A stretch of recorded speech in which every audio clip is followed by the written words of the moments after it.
같이 볼까요? 사중복음 안에서 자라가는 신앙의 단계. 내용도 길다. 그렇죠? 설교 내용이 길다. 중간에 빼기가 그래요. 사중복음 안에서 자라가는 신앙의 단계. 그럼 부모가 자식들을 키울 때 언제 안타까워요? 안타까운 경우가 많이 있죠. 자녀들을 키울 때 가장 안타까운 게 자녀가 자라나질 않아. 키도 자라나야 되고, 그죠? 그래서 우리 저도 애들 키울 때 그랬습니다만 집에다가 이렇게 막 센치자 해가지고 이렇게 키가 이만큼 컸어, 이만큼 컸어, 야 컸어, 막 이렇게 야 그 막 좀 컸으면 왜 자기도 막 컸다고 그러고 막 좋아하고 커야 돼요, 자라나야 돼요. 또 학교를 다니고 또 말을 하는데 3살, 4살 때는데 엄마 아빠도 아직 말할 줄 모르고 이러면 얼마나 답답하겠어요. 다른 자식들은 엄마 아빠이기도 하고 막 오빠도 하고 말이야 감사합니다도 하는데 아직도 이렇게 하고 있으면 얼마나 속상하겠어요. 듣는 귀가 있으면 깨닫기를 주의 이름으로 축원합니다. 육체도 잘하고 정신도 잘하고 지식도 잘하고 잘해야 되는데 안 자라면, 성장하지 않으면 막 정말 속상해요. 속상하고 안타깝고 그러죠. 물론 외적으로는 밥도 먹어. 외적으로 밥도 잘 먹어. 주면 잘, 꾸덕도 잘 먹고, 학교 가라면 학교도 잘 가. 예. 또 커가지고 또 뭐 직장 생활하면 직장 생활도 하고 다 나름대로.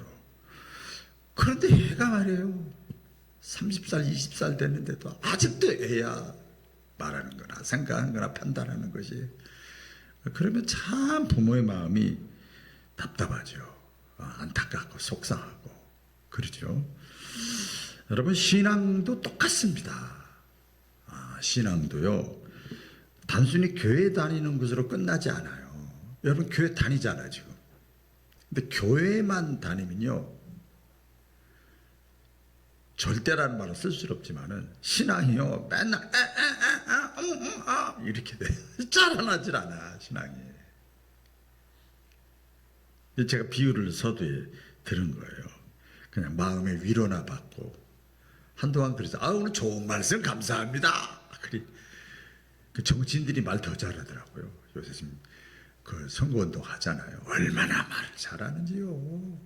좋은 말 들으려면 거기 가서 들어도 돼요. 교회 가면 뭐 나쁜 얘기 하고서 좋은 얘기 하지, 교양적인 뭐 이렇게 하지, 도덕적인 얘기 하지, 뭐 그것도 뭐 틀린 건 아니죠. 근데요, 여러분, 신앙은 따라해 볼까요? 신앙은 생명이다. 신앙은 생명이에요. 예수님이 자기 자신에 대해서 뭐라고 하냐면 내가 곧 생명이다. 성경이 많이 말씀했어요. 나는 생명의 떡이다. 나는 생명의 씨다. 나는 생명이다. 예수님 그렇게 말씀하셨잖아요. 그 생명의 말씀, 이건 씨앗이다, 씨앗. 여러분 농사 짓는 분들 아시잖아요. 저 안 봐도 알잖아요. 심으면 씨앗, 그 씨 안에 뭐가 있어요? 생명이 있어요, 생명. 그러면 때가 되면 꿈틀꿈틀 올라오고 말이야, 자라나고 말이야, 잎사귀도 꽃도 피고 말이야, 열매도 맺고 이래야 되잖아요. 그렇죠? 그 말씀, 생명입니다. 생명. 자라나야 돼요. 생명은 자라나야 됩니다. 우리 신앙은 자라나야 되는 거예요. 할렐루야. 하나님은요, 우리 성경을 통해서 보면 구원받은 사람에서 끝나지 않고 구원은 받아야 돼. 예수로 나의 구주 삼고 성령과 피로써 거듭나니 또 눈이 뜨고 아이고야 이 땅이 다 가리고 하나님의 나라가 있구나. 예수님 나라에 죽으셨구나. 이것이 이것이 나의 간증이요. 근데 맨날 그 찬송만 교회에서 해봐. 나쁜 건 아닌데 맨날 엄마 아빠 사랑해요. 맨날 교회에서, 가정에서 밖에도 안 나가고 학교도 안 가고 맨날 교회에서 엄마 아빠 엄마 껌딱지 되면 되겠어요? 엄마랑 무시하면 안 되겠지만 너무 그러면 안 돼. 저 이제 자립하고 독립하기를 원해. 엄마가 저쪽에 있어도 안심 푹 놓고 자기 일 할 수 있어야 된단 말이에요. 똑같은 거죠. 성숙한 제자, 구원받고 태어나고 그랬으면 이제는 제자 되는. 그래서 예수님이 제자들을, 사람들을 선택할 때 제자 되라, 제자 되라. 따라해 보겠습니다. 제자 되라.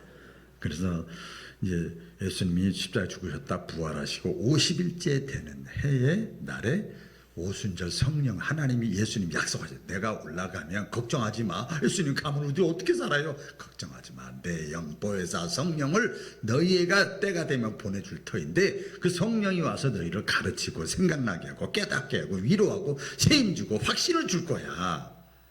근데 그러니까 다락방에서 열심히 기도해 올 때, 일날 때까지 500명이 기도하다가 380명이 50일이니까 너무 길잖아. 다 떨어져라. 120명이 성령 충만을 받아 예수님의 제자를 비롯해서 충만히 받았어요. 성령 충만히 받은 다음에 이 신자들이, 이 제자들이나 다른 사람들이 막 우와, 갑자기 업그레이드가 된 거예요. 생각이, 마음이, 삶이, 태도가 커진 거예요. 갑자기 그 성장하기 시작을 합니다. 그래서 그것을 성경적으로 보면, 성경 여러분 창세기부터 요한계시록까지 다 보면 길잖아요. 이거 다 이거 어떻게 다 해? 신학 공부해도 힘든데 여기. 근데 이게 딱 틀이 있어요. 보면은 4가지 이렇게 기둥이 있어요. 기둥. 중생, 성결, 신유, 재림. 중생에서 1단계에서, 그다음에 성결에서, 그다음에 신유에서, 그다음에 재림. 이게 4가지 굿뉴스의 복음이에요. 복음. 이렇게 하면서 신앙이 성장해 나가는 거, 그것을 가르쳐 주고 있습니다. 우리 성결교단이 이제 이번 주에 이제 120주년 총회를 합니다. 총회에서 성결교 주단에. 성결교에서 강조하는 게 뭐냐면, 물론 성령 강림 줄이지만 이미 성령 강림 임하기 전에 중생에 대해서 많이 말씀했잖아요. 핵심은 사중 복음이에요. 중생, 성결, 신유, 재림. 짧은 시간에 다 말씀 못 드립니다만 간단하게 말씀해. 중생이라는 건 새로운 생명을 얻었다, 응애 하고 태어난 거야. 어머니 뱃속에 있다가 태어난 거예요. 이렇게. 그 다음 보호하고 그냥 아기 가지면 얼마나 조심하고 조금이라도 그냥 나쁜 거 신경 안 쓰고 먹는 거, 마시는 거, 잠자는 거 다 조심하잖아요. 아기 가지면. 그러다 응애 하고 태어난 것이 중생이요. 태어났으면 얼마나 좋아. 근데 태어나서 누가 또 관리 안 하면 안 되잖아요. 그죠? 태어나가지고 그 다음에 이제 성장해 나가는 거예요. 이걸 성결의 단계요. 성결의 단계, 거룩한 변화의 단계로. 죄송합니다. 제 막내 소녀 얘기해서 머리가 이렇게 긴데, 막내 소녀가 머리가 길어. 몇 년 동안 머리를 한 번도 안 잘라서 이렇게 맨날 묶어주고 꾸며주고 그냥 저는 아들만 보다가 이렇게. 근데 지난주에 보니까 그냥 사진 하나 딱 찍었는데 단발머리로, 4살짜리가 그냥 단발머리로 딱 해가지고 이렇게 했어요. 성장하는 거예요. 성장하는 거. 이렇게 변화가 있는 거죠. 사람이 살면서 변화가 있어요. 그 다음에 성장하는 가운데 어떻게 해야 돼요? 이왕이면 건강하게, 오래 질질 아파 오래 이렇게 해서 자는 것보다 건강하게, 그게 신이요. 신유. 육적인 치유, 영적인 치유, 정신적인 치유, 회복되고 능력 있게 건강하게 담담하게 쓰임받다가, 그렇게 하다가 그 다음 단계에서, 그 다음 단계 가야죠. 그 다음 단계 재림의 신앙이에요. 예수님 언제 재림할지 모르지만 내일이, 오늘이 이 시간 예배 마치고 끝나면 재림이다. 내 인생의 종말이다. 전 새벽마다 그 얘기를 하는데, 오늘이 인생의 우리 처음이자 마지막인 이 날, 이 성경 66 가운데 오늘 주시는 말씀, 하나님의 음성을 듣게 주옵소서. 그렇죠. 새벽에 나오시면 하잖아요. 그래서 하늘의 소망 가운데 위를 바라보고, 땅에 살지만 땅을 바라보고 있지만 상급 준비하고 멸류관 준비하고 사명으로 살아가는 거예요. 그 단계까지 가야 되는 거예요.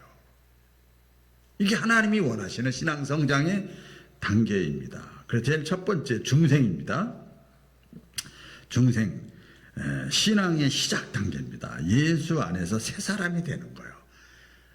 따라해 볼까요? 예수 안에서 새 사람이 되는 것이다. 오늘 본문 보니까 요한복음 3장 3절에 보면 사람이 거듭나지 아니하면, 중생하지 아니하면, 출생하지 아니하면, 어머니 뱃속에서 뚱해하고 태어나지 아니하면 하나님 나라를 볼 수 없다는 거. 어머니 뱃속에 있어가지고 아무리 이 색깔 빨간색이야 노란색이야 이런 색이야 여기 집이야 저기 나무야 100번 얘기해도 못 알아들어. 뱃속의 아이한테. 어머니 뱃속에서 태어나야 그렇게 말하면 알아듣는 거예요. 여러분 그런 거예요. 중생은 신앙의 출발점입니다. 여러분 교회 생활을 오래 했다 뭐 직분이 있다 그래서 중생하는 게 아니에요. 거듭나는 게 아니에요. 우리 성경 표현대로 하면 구원받고 천국 백성이 되고 새 사람 되는 게 아니고, 중생이라는 게 뭐냐면 이런 겁니다. 죄를 깨닫는 거예요. 어느 날 갑자기 죄가 깨달아지는 거예요. 이러다 안 되지. 죄가 깨달아지고 이 죄 문제를 어떻게 해결하지? 돈으로, 명예로, 외모로, 뭐 지식으로 안 돼. 안 돼. 그전에 남이나 나나 똑같이 뭐 나 뭐 특별히. 근데 어느 날 갑자기 딱 성령님이 이렇게 터치를 하면은요, 죄가 깨달아지고 그 다음에 예수님이 나의 죄를 위해서 온 세상 사람들의 죄를 짊어가는 하나님의 어린 양이로다. 그것이 믿어지는 거예요. 믿어지는 거예요. 그래서 은혜라고 그래요. 중생도. 예. 죄를 깨닫고 예수님 구주로 믿어지고 그 다음에 새 생명, 영적으로 새 생명을 얻은 거예요. 새 생명, 영적인 신비한 사건, 이게 중생이라고 합니다. 그래서 중생한 사람의 딱 중생을 하면요, 중생 체험, 거듭남 체험을 하면요, 뭐가 달라지냐면, 여러분 다 그런 은혜 체험하시는 분들 대부분 계시잖아요. 보면 예배가 살아나고요, 말씀이 들려오기 시작하고요, 하나님을 하나님이라고 그러는데 아버지라고 불러도 어색하지가 않아. 하나님을 아버지로 부르고요, 삶의 목적 방향이 무엇인지 자각이 되는 거예요. 자각이 이제 깨달아지는 거죠. 그 다음에 그전에는 죄가 아무렇지도 않았는데 죄 짓는 것이 괴롭게 느껴지고, 그리고 뭐 이 땅 이렇게 살다가 보면 힘들고 어려운 일에 그때 기도하고 싶은 마음이 생기고, 중생하면 그렇게 돼요.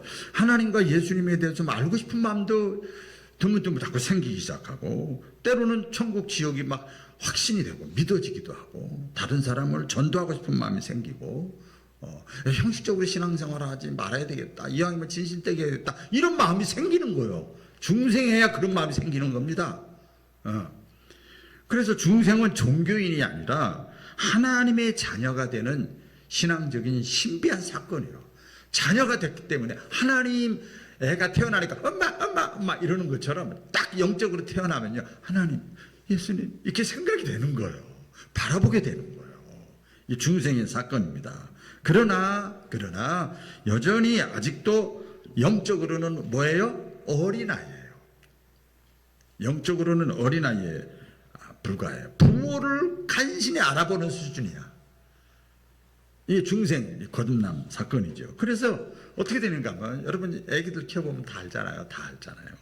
작은 일에도 넘어지고 시험 들고 쓰러지고, 조금만 저기 있으면 면역력이 약해서 맨날 병원 왔다 갔다 하고, 면역력이 약하니까 저항력이 없는 것 스스로 죄에 지고, 사도할 표현대로 마음은 원이로 돼 육신이 낙하고, 자기 중심적이야 그냥.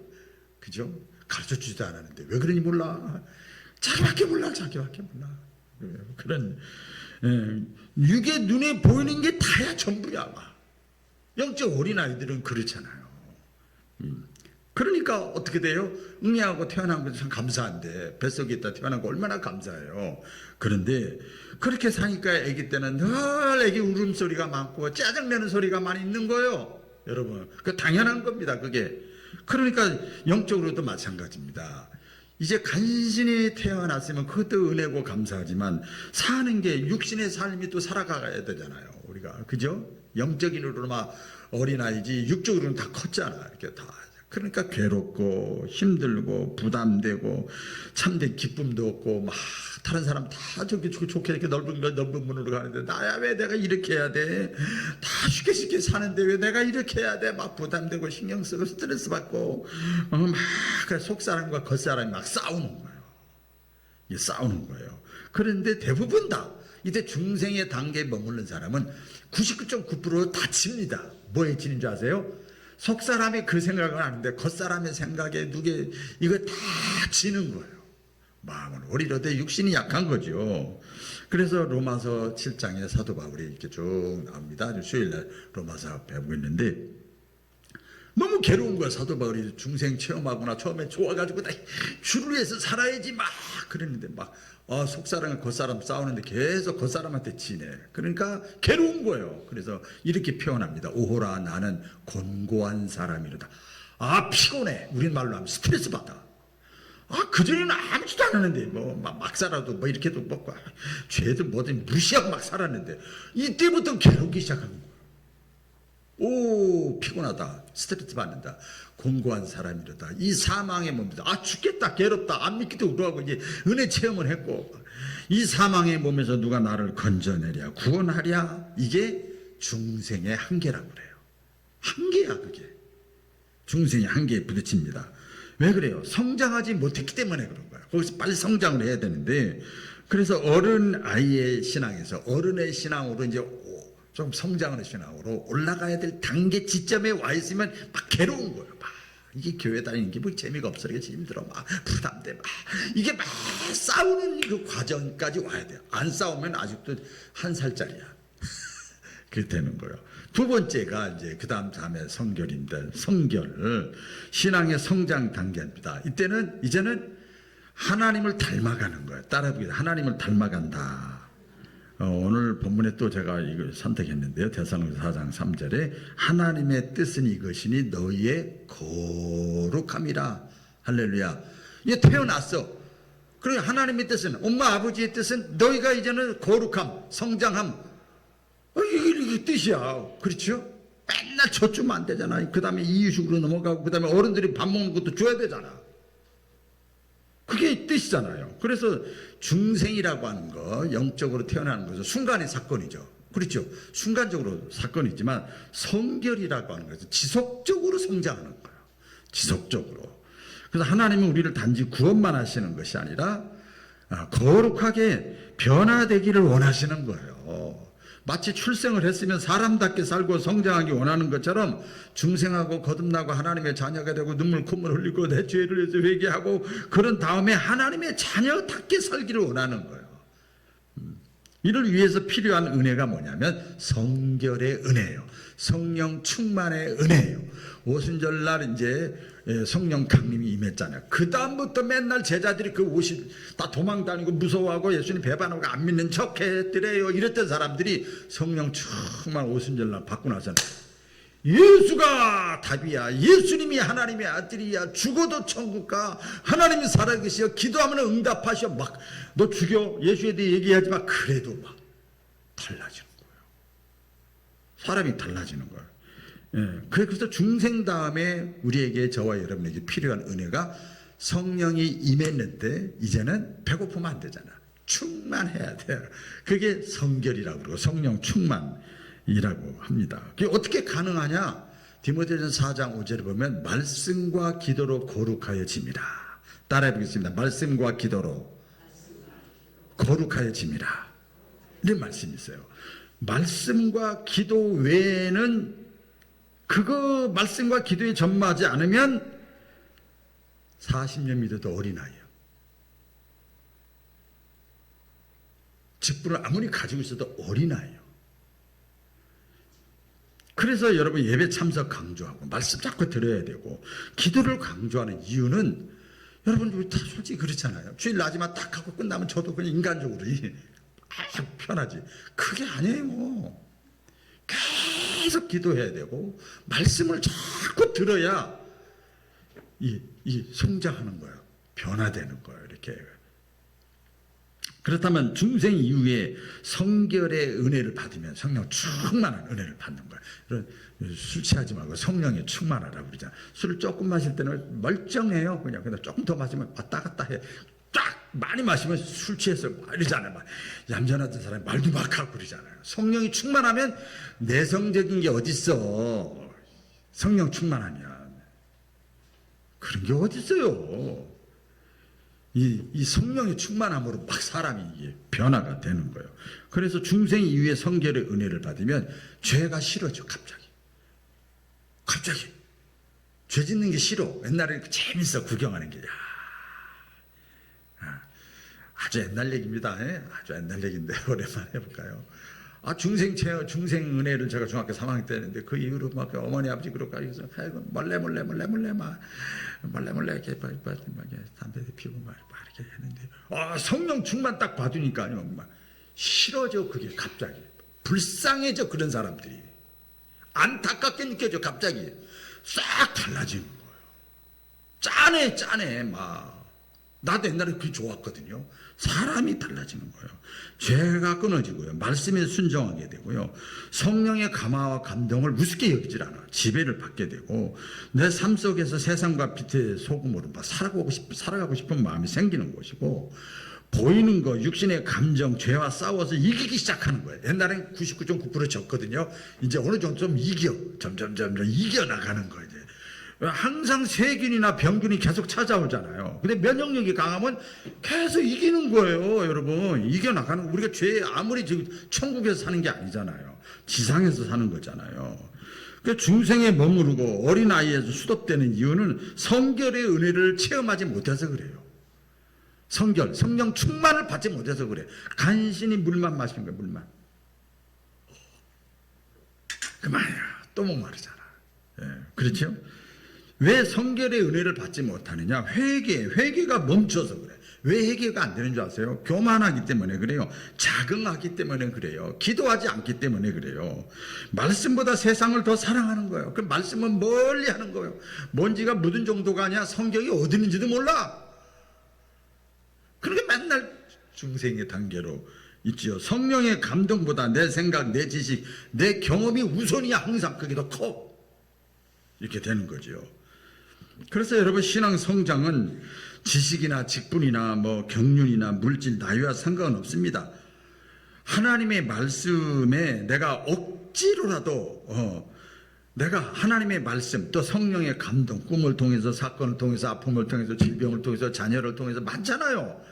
또 이런 설교를 통해서 이렇게 성령의 감동이 오면 내가 따라해 보겠습니다. 억지로라도 내가 어떻게 해야 돼요?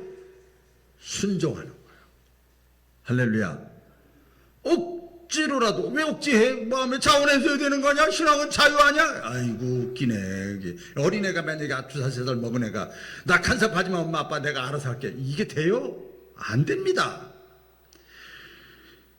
억지로라도 내가 순종하면 만들어지는 거예요. 만들어지는 거예요. 그래서 사도 바울이 뭐라고 그랬어요? 경건 훈련에 창념하라 그랬어요.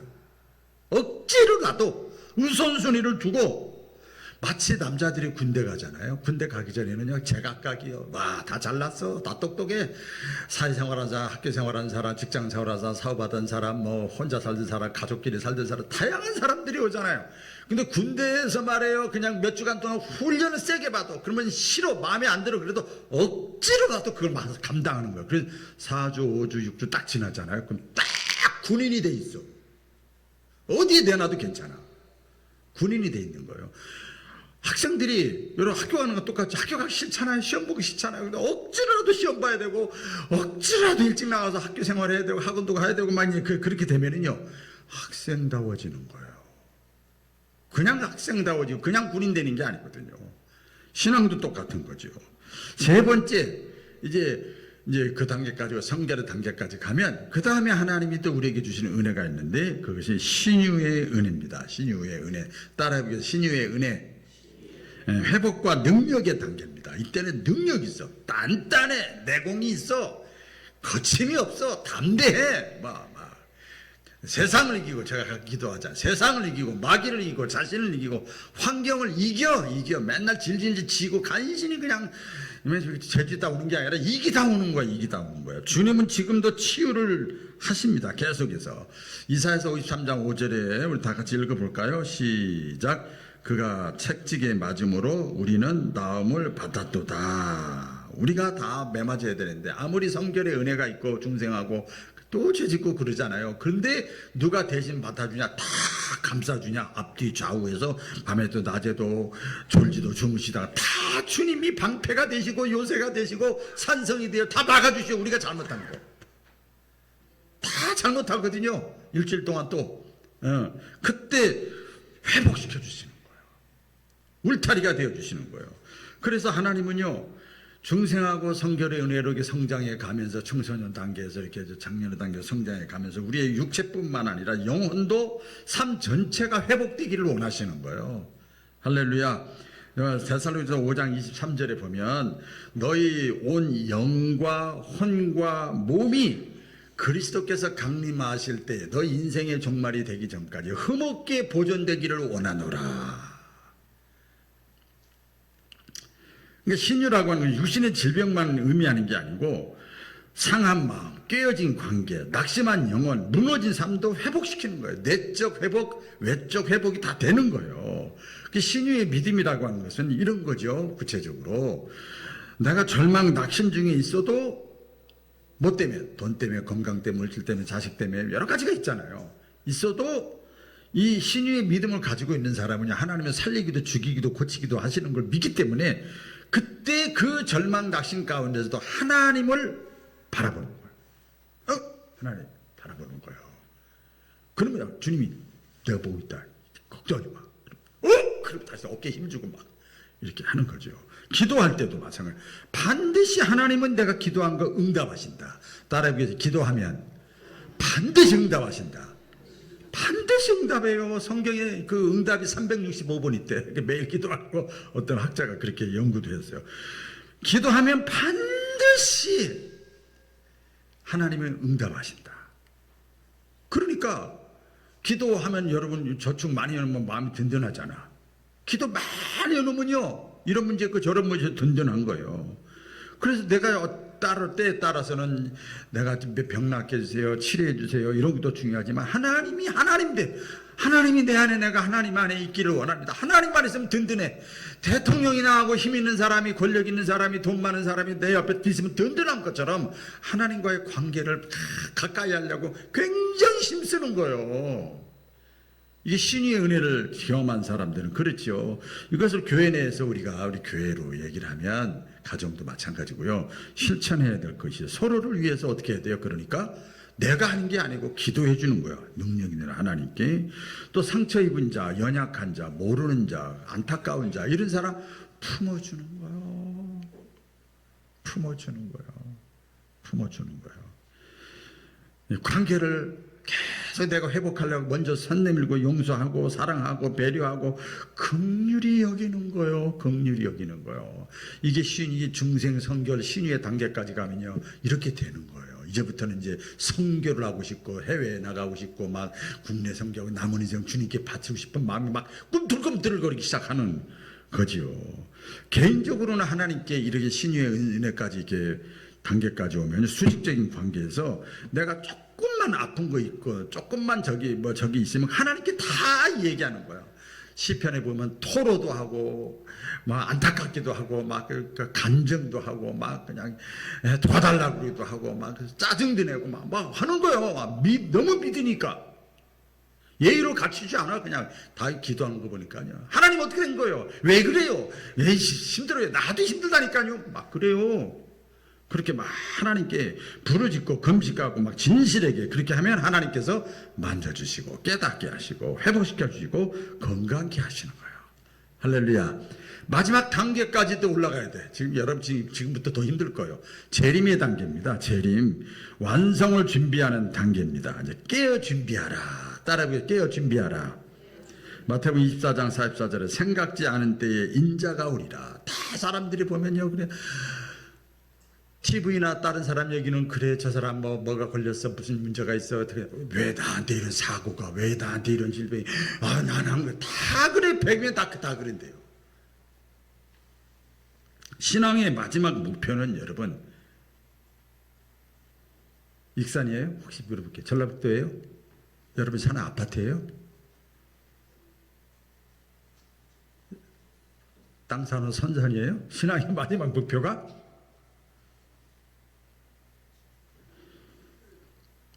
이 땅이 아니라는 거예요. 이걸 알아야 된다. 이 땅이 아니다. 우리 주님이 다시 오신다고 100번, 1000번 얼마나 많이 약속을 하셨는지 몰라요. 그래서 주님의 오심, 내가 주님을 만날 것을 기다리면서 내가 이 땅에 다하기 전에 주님이 오실 수도 있고 이 역사에 있는 사람들과 같이 내가 먼저 갈 수도 있고, 그래서 우리는 위를 바라보고 위의 것을 생각하고 위의 걸 찾고 위의 것에 가치를 두고 하루하루 살아가는, 그래서 우리는 순례자라고 그래요. 할렐루야. 순례자. 믿음의 결국 베드로전서 1장 9절에 보면 영혼 구원을 받음이라, 영혼 구원을 받음이라. 근데 마지막 때 예수님이 약속했어요. 예언에 마태복음에 많이 약속했습니다. 마지막 때 그러나 안타깝게 믿는 자를 보겠느냐.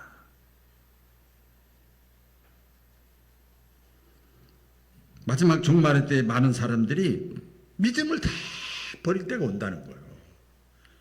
전 사실 20년 전까지만 해도 그 생각을 못했어. 에휴, 그러라는 것이 믿음 잘 지키라는 얘기겠지.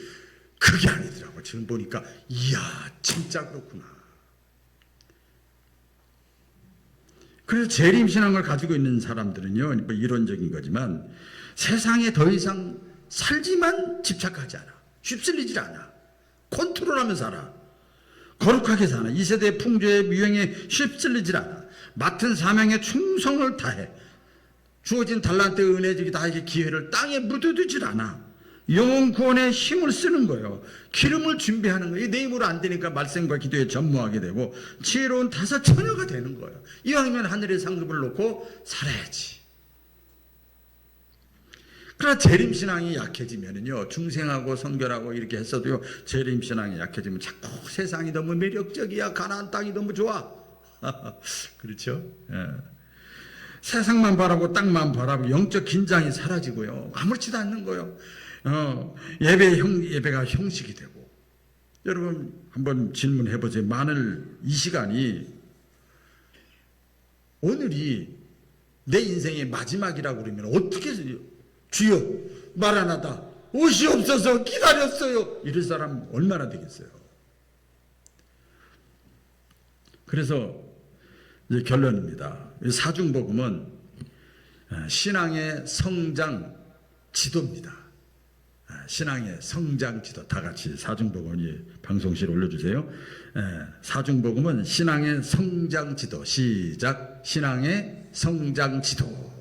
지도가 필요하잖아요.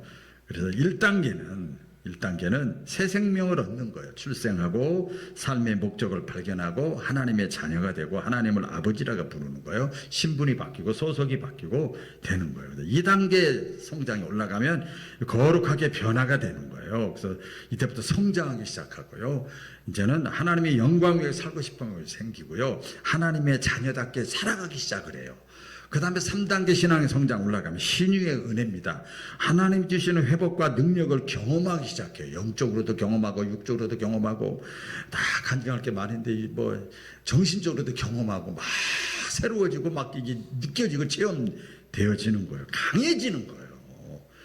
그 다음에 마지막 4번째 단계는 재림. 주님 맞을 준비하는 거예요. 마라나다 주 예수여 어서 오시옵소서. 지혜로운 다섯 처녀와 같이 말씀 기도로 준비하고 기름 준비하는 거예요. 상급 준비하는 거예요. 이제 진짜를 위해서 사는 거예요. 이제는 이렇게 지기 재림 신앙입니다. 말씀을 맺습니다. 우리 하나님께서 저와 여러분을 향하신 하나님의 뜻이 뭐냐? 또 반복입니다. 1차는 예수님을 믿음으로 영적으로 새 사람 되기를 원하시고, 그 다음 단계로는 중생에 머물지 않고 성결한 삶을 살기를 원하시고, 세 번째로는 단계는 이 세상에 살 동안 영혼육이 건강하게 살기를 원하시고, 마지막 4번째로는 재림의 소망을 가지고 말씀 기도로 준비하면서 상급 면류관을 준비하면서 살아가기를 원하신다. 할렐루야. 이런 사중복음의 신앙으로 성장하고 살아갈 수 있기를 축복드립니다. 기도하겠습니다.